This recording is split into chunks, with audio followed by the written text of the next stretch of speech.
rantingnya cabang Sukadanau Cikarang Barat, para al-mukarramun, para pengurus MBC yang mohon maaf dengan tanpa mengurangi rasa hormat kami tidak sebutkan satu persatu. Al-Mukarram Sahibul Fadilah Kiai Haji Subhan Tanjung tanpa priuk, Al-Kiram Ketua Tarfidiyah MBCNU Setu Burangkeng ya Bapak Kiai Mulyana serta seluruh jamaah, bapak-bapak, ibu-ibu yang alhamdulillah semangat untuk bisa menghadiri acara Maulid Nabi Muhammad sallallahu alaihi wasallam. Puji syukur kehadirat Allah subhanahu wa ta'ala yang telah banyak memberikan hidayah, inayah, ma'unah kepada kita semua, sehingga pada malam hari ini di tengah keramaian perjalanan jalan Kalimalang ini kita dapat berkumpul, bermuajahah, hadir di dalam majelis yang insya Allah banyak diberikan limpahan barokah oleh Allah subhanahu wa ta'ala. Salawat dan salam tentu tidak kita lupakan, selalu kita sanjungkan kepada baginda Rasulullah sallallahu alaihi wasallam yang mudah-mudahan kelak di kemudian hari Yaumal Qiyamah kita semua khususnya yang hadir di majelis yang mulia ini adalah termasuk umat yang akan mendapatkan syafaatnya. Kok tidak amin?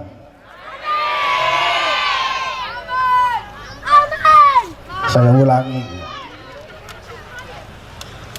Sholawat dan salam senantiasa kita selalu sanjungkan kepada baginda Rasulullah sallallahu alaihi wasallam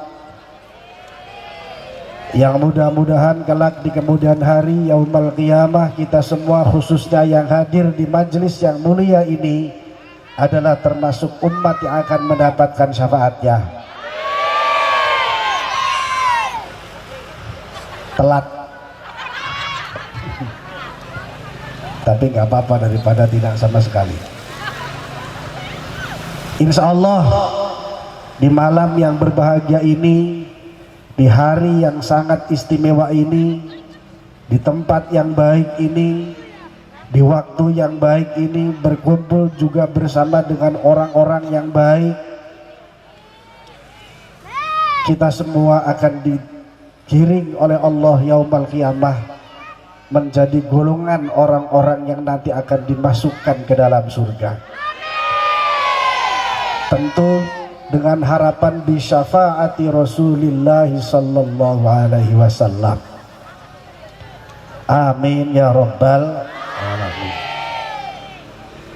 Tentu Bapak dan Ibu sekalian semuanya yang hadir di majelis yang istimewa ini, kita semua berharap menjadi orang-orang yang akan mendapatkan syafaat dari Rasulullah. Dan tentu agar supaya kita termasuk orang-orang yang ingin mendapatkan syafaat dari Rasulullah, maka kita ini pertama harus iman kepada Rasulullah.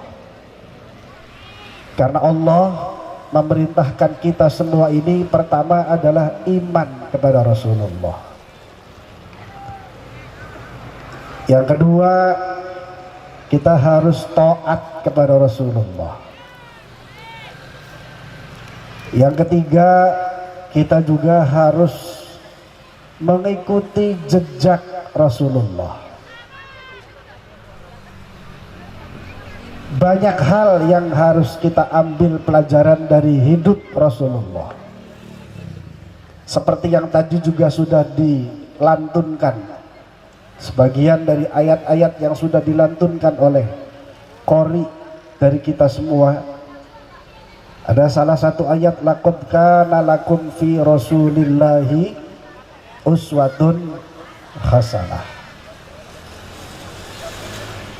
Bahwa di dalam diri Rasulullah itu ada uswatun hasanah, tauladan yang baik,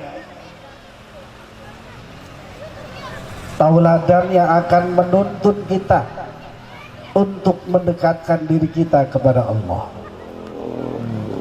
Role modelnya, contoh modelnya adalah Rasulullah Sallallahu Alaihi Wasallam.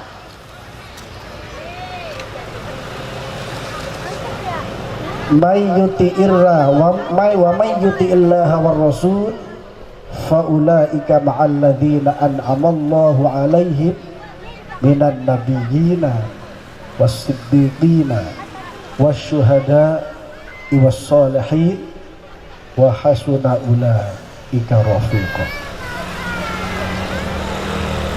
Kalau menurut ulama, ayat tadi yang barusan saya petik ini, untuk meniru Rasulullah itu ada tahapan-tahapannya, ada prosesnya. Dimulai dari kita mencontoh kepada orang-orang yang soleh terlebih dahulu. Dari redaksinya, wa may yuti'illaha war rasul fa ulaika ma'al ladzina an'amallahu 'alaihim, urutannya adalah minan nabiyyina, berikutnya was-siddiqina wasyuhada was-shalihin. Tapi kalau niru itu dibalik dari sholihin dulu, sholihin, syuhada, siddiqin, lu baru ke an-nabiyyin. Karena kalau langsung ke Rasulullah bukan tidak mungkin, tapi untuk model-model kita semacam ini itu kayaknya agak kerepotan.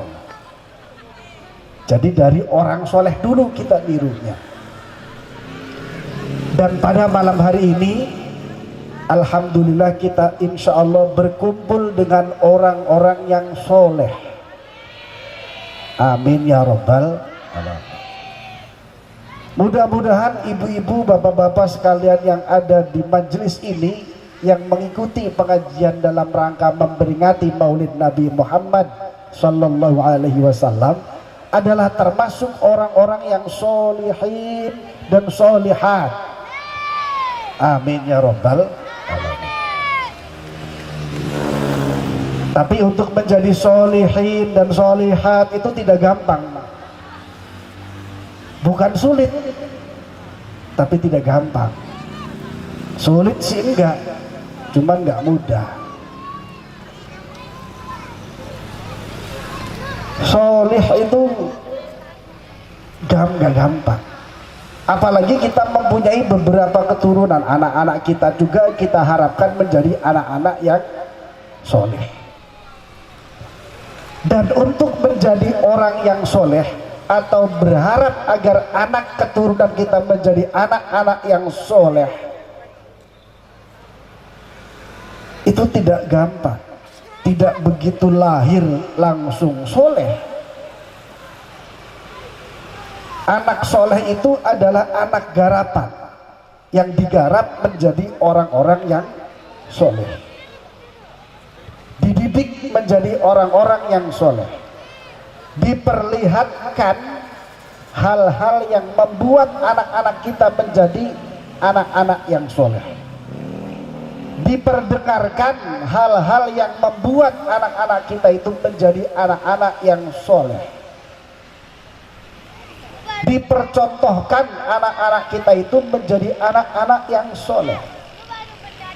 Jangan diperlihatkan, jangan diperdengarkan, jangan dipertontonkan, jangan dipercontohkan, jangan dipercontohkan hal-hal yang membuat anak-anak kita menjadi anak-anak yang tidak soleh. Karena tetangga saya ada bapaknya soleh, tidak jaminan. Orang tuanya soleh, anaknya soleh itu tidak jaminan. Bu, masih kedengaran nggak Bu? Tidak jaminan orang tuanya soleh, anaknya akan menjadi anak yang soleh. Karena tetangga saya bapaknya soleh, anaknya udin.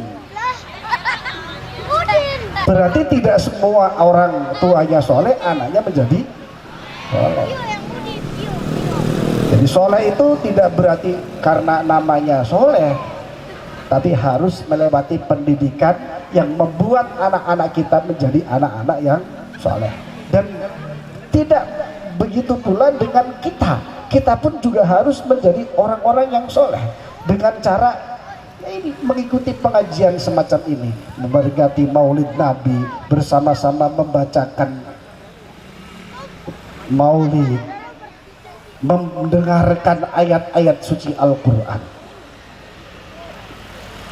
Dalam sebuah kitab ulama menyampaikan, siapa saja orang yang hadir dalam suatu majlis, yang di dalam majlis tersebut diperdengarkan ayat-ayat suci Al-Quran, dibacakan sholawat Nabi, dan dibahas tentang ilmu, maka orang yang ikut ke dalam majlis tersebut akan dimasukkan ke dalam surga. Amin ya Rabbal. Walaupun tadinya sekedar hanya ikut-ikutan, tapi insya Allah termasuk orang yang akan dimasukkan ke dalam surga. Hadirin hadirat yang kami muliakan, saya akan cerita yang mudah-mudahan cerita ini adalah bagian dari hal yang membuat kita akan menjadi orang yang soleh. Dan yang saya ceritakan adalah dari cerita orang-orang yang termasuk orang-orang yang soleh. Dulu itu ada seorang nabi yang sekarang sedang kita peringati hari kelahirannya, yaitu Nabi Muhammad Sallallahu Alaihi Wasallam. Beliau memiliki seorang menantu namanya Sayyidina Ali karramallahu wajhah, menikah dengan putrinya yaitu Sayyidatina Fatimah Az-Zahra. Sayyidina Ali ini sekali waktu berkumpul bersama-sama dengan Rasulullah. Jadi Rasulullah itu kalau setelah sholat subuh itu tidak langsung bubar. Jadi begitu selesai melaksanakan sholat subuh, setelah berzikir sebentar, beliau itu mengadakan halakoh. Halakoh itu ini, berhubungan begini, membuat lingkaran, kumpul-kumpul, lalu membahas berbagai hal yang tentu, hal-hal yang membuat keimanannya akan semakin baik dan mendekatkan diri kepada Allah. Ketika dalam pembahasan tersebut semakin siang, berasalah Sayyidina Ali terasa lapar. Sehingga kemudian Sayyidina Ali karramallahu wajhah ini mendatangi rumahnya. Beliau izin kepada Rasulullah, ya Rasulullah, mohon maaf, saya permisi untuk lebih dahulu pulang ke rumah. Rasulullah mengizinkan. Sehingga kemudian Sayyidina Ali keluar dari majlis tersebut bermaksud untuk pulang ke rumah karena sudah berasa lapar. Sampai di rumah, Sayyidina Ali karramallahu wajhah itu ketuk pintu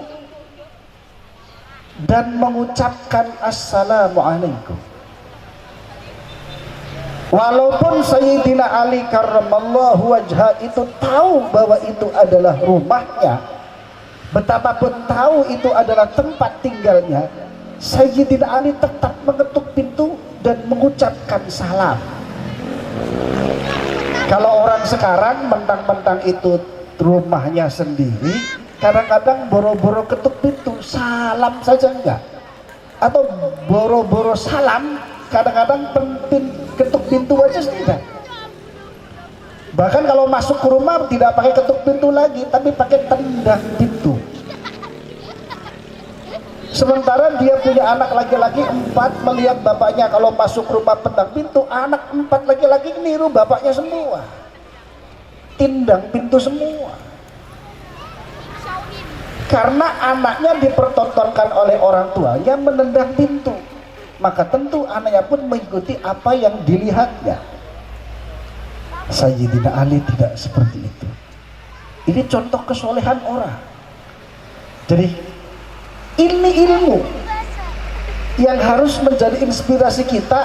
Betapapun kita tahu itu rumah kita, betapapun itu tahu bahwa ini adalah tempat tinggal kita, tetap kita harus ketuk pintu dan mengucapkan salam, Assalamualaikum.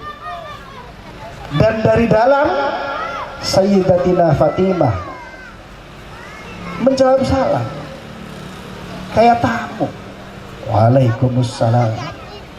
Lalu Sayyidatina Fatimah dari dalam itu bertanya, siapa? Tidak langsung dibuka. Sayyidina Ali menjawab, Ana Ali ba'luka, saya Sayyidina Ali, suamimu. Baru dibukakan pintu. Masuklah Sayyidina Ali ketika sudah dibukakan pintunya. Setelah masuk ke dalam, Sayyidina Ali ini adalah salah satu sahabat yang mendapatkan julukan karramallahu wajhah.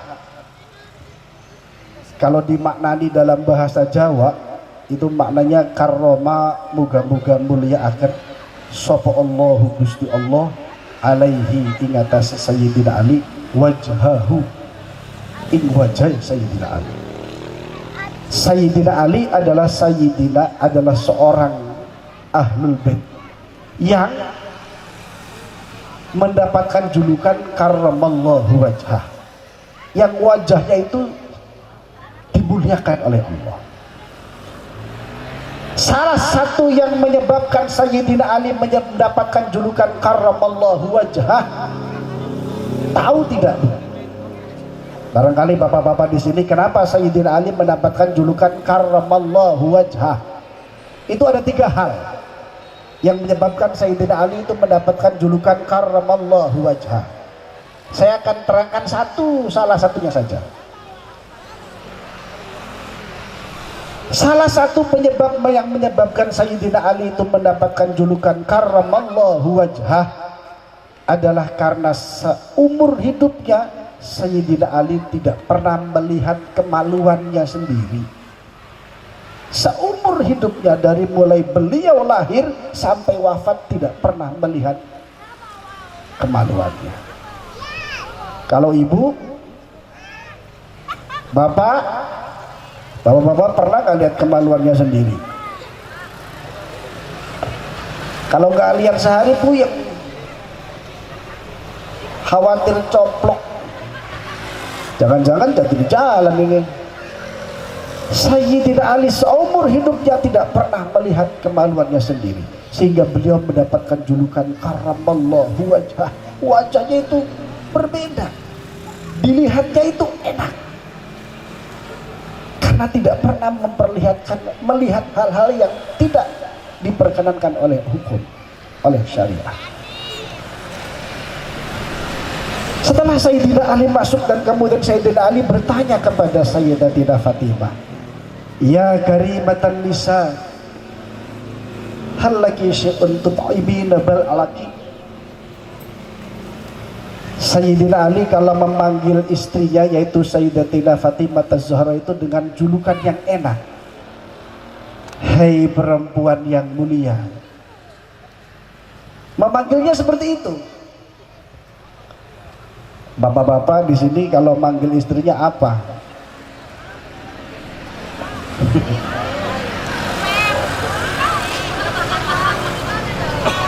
Kalau masih awal-awal biasanya panggilnya sayang. Sayang.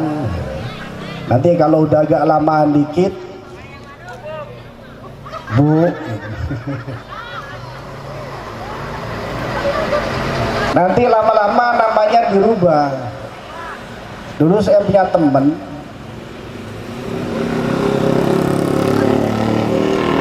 perempuan itu paling senang kalau dijuluki dengan julukan yang indah. Di HP kita itu kan ada pemberian nama. Teman saya itu menjuluki istrinya itu dengan tulisan di nomor HP-nya, di nomor